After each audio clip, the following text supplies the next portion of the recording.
ہر سال دسمبر کے آتے ہی پوری دنیا ایک خاص جشن کے رنگ میں رنگ جاتی ہے۔ بازاروں کی چہل پہل اور گھروں کی سجاوٹ ایک بڑے تہوار کا پتہ دیتی ہے، لیکن کیا یہ جشن واقعی اسی تاریخ کا ہے کہ جسے اس سے منسوب کیا جاتا ہے؟ کرسمس کی اصطلاح کرائسٹ ماس سے نکلی ہے، مگر تاریخ ہمیں کچھ اور بتاتی ہے۔ بائبل، مسیحیت کی مقدس کتاب، حضرت عیسیٰ علیہ السلام کی پیدائش کی کوئی مخصوص تاریخ نہیں بتاتی، تو پھر 25 دسمبر ہی کو کیوں چنا گیا؟ اس کے پیچھے کیا راز ہے؟ کیا اس کا تعلق کسی قدیم رومی تہوار سے ہے کہ جو عیسائیت سے پہلے موجود تھا؟ آج قلب سلیم میں ہم تاریخ، مذہب اور علم فلکیات کے گہرے اسرار کھولیں گے۔ دوستو، تحقیق بتاتی ہے کہ ابتدائی عیسائیوں نے صدیوں تک یہ دن نہیں منایا تھا۔ پھر وہ کون سا موڑ تھا کہ جس نے اس تاریخ کو مقدس بنا دیا؟ آئیے اس سفر کا آغاز فلسطین کے ان سرد میدانوں سے کرتے ہیں جہاں سے یہ کہانی شروع ہوئی تھی، جہاں حقائق اور روایات کے درمیان ایک لمبی خلیج نظر آتی ہے۔ انجیل لوقا کے مطابق جس رات حضرت عیسیٰ علیہ السلام کی پیدائش ہوئی تھی، چرواہے باہر میدانوں میں موجود تھے۔ وہ اپنے ریوڑ کی نگہبانی کر رہے تھے، جو کہ ایک اہم موسمی اشارہ ہے۔ بیت الحم میں دسمبر کی راتیں شدید سرد، بارانی اور اکثر برف باری والی ہوتی ہیں۔ ایسی یکبستہ راتوں میں مویشیوں کو کھلے آسمان تلے رکھنا ناممکن ہوتا ہے۔ مقامی رواج کے مطابق چرواہے اکتوبر کے آخر تک اپنے ریوڑ ان کے باڑوں میں منتقل کر دیتے ہیں۔ یہ پہلا بڑا تضاد ہے جو بائبل کے بیان اور دسمبر کی تاریخ میں ہمیں نظر آتا ہے۔ اگر چرواہے اس رات باہر تھے تو یقیناً وہ موسم بہار یا پھر گرما کا کوئی مہینہ رہا ہوگا۔ ماہرین فلکیات کا بھی یہی کہنا ہے کہ دسمبر کی بارشیں مویشیوں کے ریوڑ کے لیے جان لیوا ثابت ہوتی ہیں۔ قدیم کلیسا کے کئی بڑے عالم بھی اس تضاد پر بحث کر چکے ہیں، مگر پھر بھی 25 دسمبر کی تاریخ کو عالمی سطح پر رواج دے دیا گیا۔ اس کے پیچھے مذہب سے زیادہ سیاسی اسباب کار فرما نظر آتے ہیں۔ آئیے اب رومی سلطنت کے ان ایوانوں میں چلتے ہیں جہاں یہ فیصلہ ہوا تھا۔ 4 صدی تک رومی سلطنت میں سورج دیوتا کی پوجا کا زور تھا۔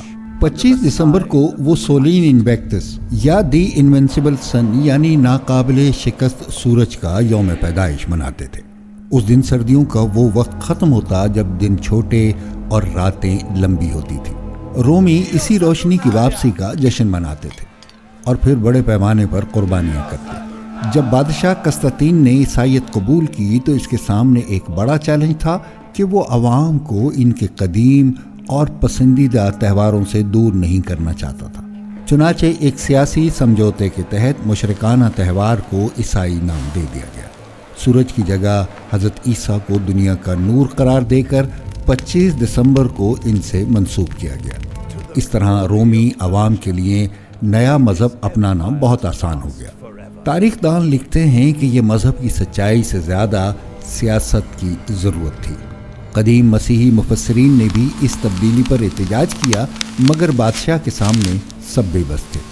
یوں ایک مشرکانہ رسم عیسائیت کا سب سے بڑا ستون بن گئی۔ دوستو، اب ہم قرآن کریم کی طرف دیکھتے ہیں جو اس واقعے کی حیرت انگیز تفصیل ہمیں دیتا ہے۔ سورہ مریم میں ذکر ہے کہ حضرت مریم نے کھجور کے تنے کا سہارا لیا۔ حکم الہی ہوا کہ تنے کو ہلاؤ، تم پر تازہ پکی ہوئی کھجوریں گریں گی۔ لفظ رطبن جنیہ صرف ان کھجوروں کے لیے استعمال ہوتا ہے کہ جو درختوں پر ابھی پکی ہوں۔ نباتیات کے مطابق فلسطین میں کھجوریں اگست اور ستمبر میں پکتی ہیں۔ دسمبر کی کڑکتی ٹھنڈ میں کھجور کے درخت پر تازہ پھل ہونا ناممکن ہے۔ یہ قرآنی اشارہ براہ راست موسم گرما یا خزاں کے آغاز کی طرف اشارہ کرتا ہے۔ یہ سائنسی حقیقت بائبل کے چرواہوں والے بیان کی بھی تصدیق کرتی ہے، یعنی دونوں الہامی کتابیں اس ایک بات پر متفق ہیں کہ وہ سردی کا موسم ہرگز نہیں تھا۔ رومی مردم شماری کے تاریخی ریکارڈ بھی اس دورانی کی طرف اشارہ کرتے ہیں۔ رومی حکومت کبھی بھی شدید برف باری میں مردم شماری کا خطرہ نہیں مول لیتی تھی۔ لوگوں کا ایک شہر سے دوسرے شہر سفر کرنا صرف خشک موسم میں ہی ممکن تھا۔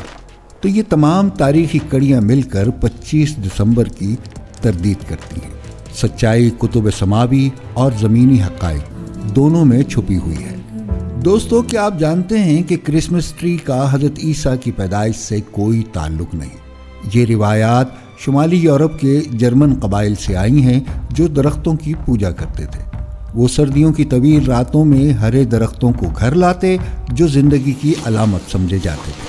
چرچ نے پہلے اسے بدعت قرار دے کر ممنوع کیا تھا، مگر عوام کی ضد کے آگے ہار گیا۔ 19ویں صدی میں ملکہ وکٹوریہ نے اسے شاہی محل میں سجا کر عالمی شہرت دے دی۔ اس طرح سانتا کلاس کا تصور بھی ایک پادری سینٹ نکولیس سے تبدیل ہو کر آیا ہے۔ جدید سرخ لباس والا سانتا دراصل 1930 کی ایک کمرشل مہم کی پیداوار ہے۔ تو یہ تمام باتیں ظاہر کرتی ہیں کہ کرسمس اب ایک ثقافتی اور تجارتی میلہ بن چکا ہے، جس میں اصل مذہبی پیغام کہیں بہت پیچھے رہ گیا ہے۔ ایک مسلمان کے لیے حضرت عیسیٰ علیہ السلام کا احترام ان کی تاریخ پیدائش سے بالاتر ہے۔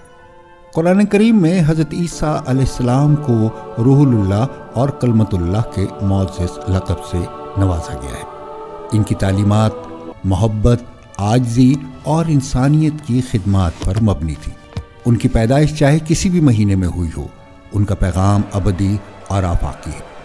ہمارا مقصد حقائق کو سامنے لانا ہے تاکہ علم کی بنیاد پر مکالمہ ہو سکے۔ کسی کے جذبات کو ٹھیس پہنچانا قلب سلیم کا شیوا نہیں۔ ہم تاریخ کے ان اوراق کو پلٹ رہے ہیں جو وقت کی دھول میں دب گئے ہیں۔ سچائی کو جاننا اور اسے تسلیم کرنا ہی ایک بیدار ذہن کی نشانی ہے۔